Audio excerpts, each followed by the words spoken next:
Go try and attack. We're good. Perfect time. What's that? About 2 I degrees. have no idea.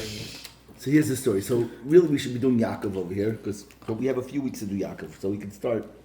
We can catch up. We didn't have last week, and the Olam's asking 2 questions. What were the questions? The wells. What's with the wells? 2 questions on the wells. Why? Well, the question was he digs wells. What was it? How do you say it? When Avram digs wells, Yitzchak redigs wells And names them the same names. Right, it says the Plishtim was Sotomum, they closed up the wells, and Yitzchak redug them. Right. So the wells was the first question. What was the other question? When you said about the Shidduchim by the walls. Yeah, so we'll go His there. answer. But there was a different question. No, there was Rivka fell off the horse. Rivka falling off the horse. What's with Rivka falling off the horse? Sounds very romantic. Very romantic. Sounds like a classic date. Yeah, it's romantic until like the Torah literally sets it up like extremely horseback riding. romantic. Like the way it describes it, Yitzchak goes out into the field and Rivka's coming on the camels, and she lifts her eyes and she sees Yitzchak in the field, and he lifts his eyes and he sees, what does it say? It like ruins the whole romance. It says Vayar v'nei gemalim boim. His wife is coming and he sees camels. It's like but then she falls off the camel. So there's something very yesodistic of it. So we'll do all that. So first let me do the wells for 1 second. There's 2 main yesodis in the wells. Yesod number 1 is you first have to expand it. Is that everyone in the Torah, not everyone, but a lot of people in Torah get married. They find their shidduch by the well. Last week was what? Was Eliezer finds Rivka by the Be'er, Le'es Seis Hashoyavos. Next week, Yaakov finds Rachel by the well. A few weeks later after that, Moshe meets Tzipporah by the well. So why does everyone in Torah meet their wives by wells? That's where you mingle. What? That's Yeah, what so you that mean. was the original. I mean, that was Not like gonna mingle by that the was outhouse. that's why they call today. Like you go to a bar. Like, it's called the watering hole. That's where you go to get a drink. That's where you go. It's like that's the shepherds. Everybody would sit around by the well. And maybe. Should bring it back. What? Should bring it back. Bring what? Bring it back. I'll go back. Yeah. That's venues is what your problem is. That's what you're missing. Everything else is. Why can't we? Kosher venues. Okay. No good real questions. No chit chat. We're gonna stay focused from now on. Pretty topless. What? This is pretty topless. Okay. We're all eligible bachelors here. Yeah. Okay. Anything that needs like dimples to like make it acceptable tachlis, like to push it over the finish line that it's acceptable is not tachlis. That's to stand on its own without any cuteness. Okay. You have to weigh if it stands without cuteness. Okay. It's definitely cute. It's definitely a cute sugya. All right. So that's the first shayla. Also, it's interesting because Esav realizes that Yaakov doesn't like his wives, whatever. So Esav tries like, he's a shit. Esav does. Let me do this. It's going to be also in a couple of weeks. No, it's this week's Parsha. Sorry, it's perfect. It's this week's Parsha. I'll do something from this week. It says like this. It's very interesting. That Vayozed Yaakov Nizid. Yaakov is making a soup, and Esav comes from the Sodom who Oyef, and he says, "Haliteni no mina odom odom hazeh." Give me some of that red stuff. And Yaakov gives him lechem unizid adashim, bread and lentil soup. So in that one little pasuk, there are 3 different descriptions of this soup. Yaakov is making a nizid. Esav says, "Give me the red stuff," and Yaakov gives him lentil soup. So how would we magna the 3 descriptions of the same soup? 3%. What? It's a simple thing. The Yaakov, it's like who's talking? The first one, Vayozed Yaakov Nizid. No one said. It's the narrator. Yaakov is making a soup, and then Esav comes. Esav refers to the soup as Odoim ha'Odoim hazeh, that red stuff. And Al Kain Kara Shemai Edoim. Because of this story, they call him Edoim. I understand. He was born Kuloi Ka'aderes Seyar, covered in red hair, but they didn't call him red. When he came and said the red soup, the red stuff, then they called him red. That's a fascinating thing. But that's how you know the stories. First of all, it's a very important story. Also, like, why does it talking like the whole soup is describing it, everyone's viewpoint. So I think it's a very simple thing, but it's very deep. is that the Torah is calling it nizid, a soup. Esav sees it just as red stuff, and Yaakov calls it, no, it's lentil soup. So Esav sees everything totally superficially. The narrator is describing it neutrally, and Yaakov says, no, it's lentil soup. So Yaakov goes into the Panemius, Esav is Shetrius, and the Torah describes it first neutrally. Nizid. It's not deep, it's not shallow, it's a soup. Esav says red, he cheapens it and just sees it as red, and Yaakov says, no, it's a zid adashim. He probes under the surface. And that is why he's called Edom. So you have to understand that Yaakov and Esav's part of what the Torah wants you to see is that he's totally he's superficial. That's why he's called red. Not because he was red, because he defines things by its exterior. But based on that, so I don't want to get too into it, but when Esav wants to get a wife, he realizes that Yitzchak doesn't like his wives. So what does he do? He marries who? Yehudis Bas Be'eri. In some way, like her name is Be'er. He doesn't meet his wife by the Be'er. She's not a Be'er. Like it doesn't happen by the Be'er, but he marries a girl called Be'er. Yehudis Bas Be'eri. That's her name also well. Okay, it sounds cheap, but it's. I don't think it's so cheap. I think it's. Let's leave that avenue alone for a second. There's a lot to say about the wells. You asked a good question. That Yaakov digs the wells, the Plishtim fill them up, Yitzchak redigs them. But it's a much longer story. The wells go through Kol Torah Kula, and what happens is, here's the story, is that Avraham is the first one. He's the first one to find Hashem. So his life is about digging wells. Yitzchak was already born he was born in Yaakov's house, in Avram's house, and he has to do things in life, but he just has to keep the wells accessible. The Plishtim fill him up, and then specifically he only digs the wells his father dug. He's not here doing new things. Avraham was a chiddush. He started something new. Yitzchak's a from kid who was just going in his father's path. That's literally his relationship to wells. So Avraham has to dig the well. Yitzchak only has to unclog the same wells. Calls him the same name as his father. Nothing new. Just trying to tread water and hold on. Yaakov is even less. What does Yaakov do? Yaakov's story by a well. What's his story? He doesn't have to dig it. He doesn't have to unclog it. There's just a rock on top. He doesn't have to redig it. He has to roll the rock off. That's even more accessible, right? Then Moshe comes to the well. What is he? He doesn't have to dig it. He doesn't have to unclog. He doesn't have to roll the rock off. The shepherds aren't letting the girls drink. He has to chase them away. And the story of the Torah is the steady accessibility of the mayim from the bear. It's somehow a mashal to the entire purpose of the bria. We'll see why, but then you can understand in the end of the story. Moshe had 3 stories with the water. The first one, he came to the well, and the shepherds weren't letting the girls drink. He chased away the shepherds, and then he gave them to drink. Then the second time, Hashem told him to hit the rock, and you'll get water. And the third time, Hashem told him to speak to the rock, and the water will come out. And that's where he failed, and he hit the rock. So what you're watching is the steady shtalshalos of the accessibility of the water. Avram digs it, Yitzchak unclogs it, Yaakov just rolls the rock off. Moshe has to chase away the shepherds. Then he gets to the level, all he has to do is hit the rock. Not even the shepherds, just the rock itself. And then the last step would have been, the shleimus of the whole bria would have been when all he had to do was talk to the rock and the water comes out. If you see all of history as the excessive, that would have been. So that's Yan Loihemantembi. It's literally, it's not a story, it's the culmination of doiros of history.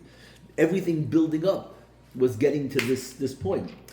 You have to understand, that's what Be'er, what does Be'er really mean? It means clarity, right? Biur, like Hoyel Moshe Be'er es HaTorah Hazois, to clarify the Torah. Biur, Leva'er, right? Muvu'ar. It's clarity, and like I was thinking also, like sometimes it refers to the well as an ayin, ein hamoyim. So what's the relationship between the ayin and the be'er? It's eye and clarity. Why are all these words? So I think what the aside is that a well. What is a well? A well it doesn't create water. The water is there. It's all in underground. It's just not accessible. The avoid is to get to it, to clear away the stuff in the middle that allows you to get to the well, right? I'm just like stalling this. I don't want to have to go into the. We did the Hakika Miksha Torah once, right? So it's and that's really what makes this whole thing make sense. But I don't want to go. It takes too long to get there. We'll leave it alone. This is not even the main part of shit. The point is, I'll just tell you if you want to think about where it might have been going in the Shiras HaBe'er. Ali Be'er Enullah Be'er Chafaru Asarim Karur Divayam B'Mechaykek B'Mishan Noisam. Right, that's still by Sichain, whatever. That's called the Shiras HaBe'er. So over there, he refers to the Be'er Chafaru Asarim Karur Divayam. That's my whole Torah over here. That's my pshat. Chafaru Asarim. It was dug by the Sarim. Karu'u Nedivayam. It was this Chafira and Kriya. There's different, but it's describing history as everyone is doing their step, their it's like a relay race. And the lashon of what they do to access the be'er is mechaykek mishanaysam. It's such. I want to do it. Such some of this Torah is so trippy. I'll just say one thing, just because I might be able to say it without a 10, 20 minute explanation. In Mizmor David, we say, everyone knows this. Everyone knows Shiftacha Mishantecha Heimi Nachamuni. What is it? What's a double lashon? Shiftacha is your rod, or Mishantecha is your cane, a mishon. Right? Mishon is what you lean on, right? So there's two different types of sticks. There's a stick you use for hitting. That's a shevet. Shevet musar. Shevet is what you do musar with. Is a shevet, and a mishon is to be shot. Is to lean on something. That's a cane, a crutch. So, but what it says over there by the be'er. So shiftach. That's the pasuk. Shiftach o mishantecha heimi nachmuni. Both your rod and your staff. At least in English, that's how they say it, right? But both your club and your crutch, or your rod and your cane, both of them will be melachimi. There's nechama in both of them. There's nechama in getting petch and nechama in getting supported. Both of them have value. That's the point of that pasuk. That's pasuk shot. It's a beautiful thing to be oimed on. Shiftecha meshantecha heminachamuni. Hashem will sigh when you give me petch, sigh when you're giving me drying off my tears. Both of them are nechama. Hema, both of them Yachamani. But the lashon over here by the be'er chafaru asarim karua b'mechaykek mishan noisam. They dig this well using what? B'mechaykek, which means l'chakika is to chisel. They're chiseling the well. Which is how do you chisel? How do you get to a well? You got to break through the rock or the stone, whatever it is. Which stick does he use? That's the trippiness. The mechaykek, he's right. Chakika. I don't have to do the whole word, right? Chakika is a simple word. It means the luchais were chakukim, whereas they're chiseled. You hold the chisel and you bang it, and it takes away the rock, and then you get to what's beyond it. Right? That's what chakika is. You with me? So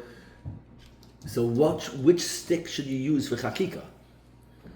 A shevet or a mishon? I think no one's no. I'm trying to get everyone's lost. Everyone's here. Shift your mechaykek b'mishan noisam. They're giving klep. They're chiseling with the cane.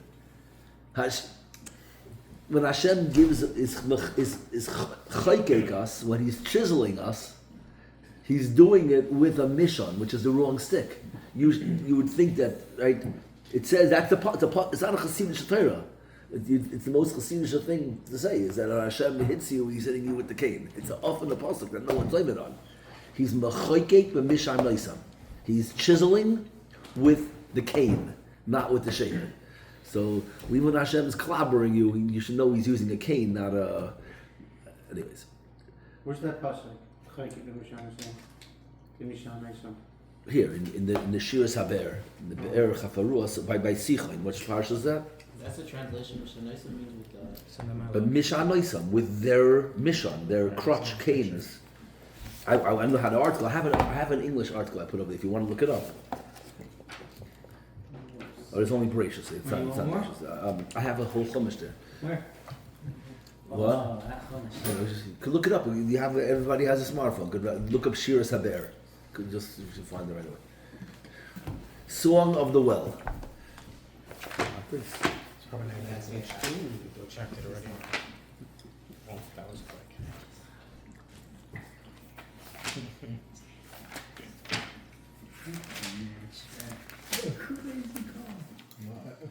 Email.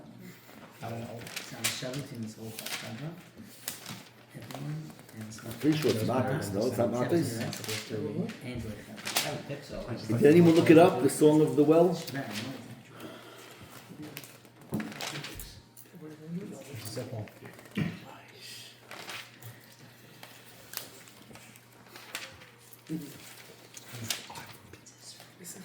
Okay, you know we're mamish with two. We didn't do anything over here. Restart. Let's restart. New topic. No, this is so important. So important.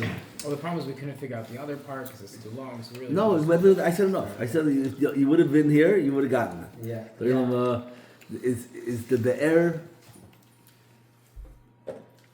Okay, I'm going to wrap it up and go on to the next thing. The Be'er simply is the thing I didn't explain is the ayin and the Be'er. It's the beer is that something's there, just out of focus, which means to gain access to that's already here. And that's